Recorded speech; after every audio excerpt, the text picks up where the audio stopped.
I think the economics of the industry with the higher prices it's driving technology investment that's going to really help us. Our problem that Matt points out, though, is one of timing. We may have some bad problems in the near term as we bring these things online and we change the regulatory atmosphere so that we're able to get approval for some refineries and other processing plants. But it's more of a timing issue. It won't be a sustained problem for the U.S. We're going to be in a hydrocarbon society for the next 30 or 40 years. None of these new technologies are going to be able to replace our use of hydrocarbon.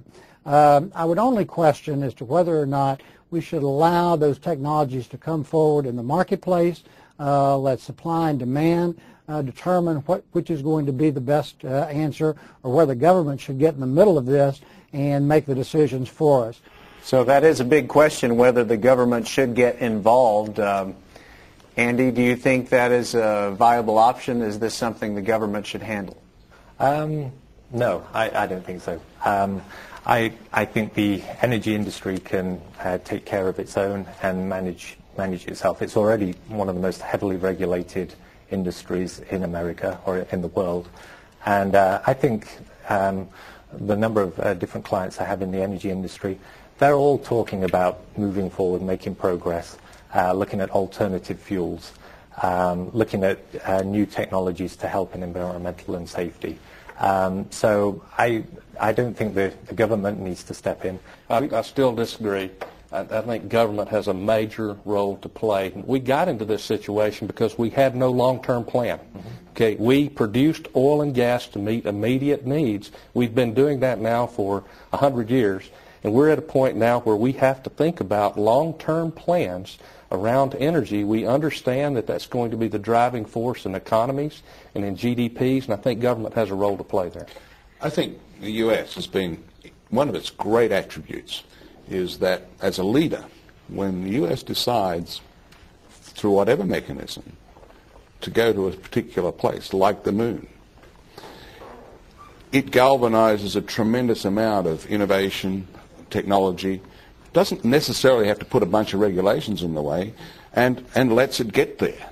I guess the question is all of this enough for companies to want to deploy serial number 001?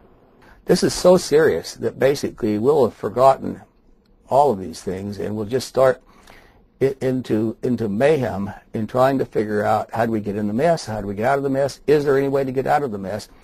And I think now that basically we're this close to the edge, there isn't a serial number that will make a difference. Bruce, do you concur with Matt's prophecy of how things are going to go, and do we have anything left in the bullpen, as it were? I think I'm more like John. I'm more of an optimistic guy as an individual. I do think the industry has a lot of technologies that are in the wings, many that are proven that are not 001, or if they're 001, they're still ready to go offshore as maybe number 2. And there's a lot of simple examples. Petrobras, for example, has been passing over the Siri field that has 1 billion barrels of oil because it was heavy oil. And as they've drilled out to deeper water, they've just left it there. They've now determined they can't just pass over 1 billion barrels of oil. So they're putting in a 2-year well test out there, but they've designed into that a side train where they can try new technologies. In terms of the overall doom and gloom, though, I agree with the rest of these panelists that it isn't. We do need an energy policy over the next 50 years to start focusing us, but no, it's not overall doom and gloom.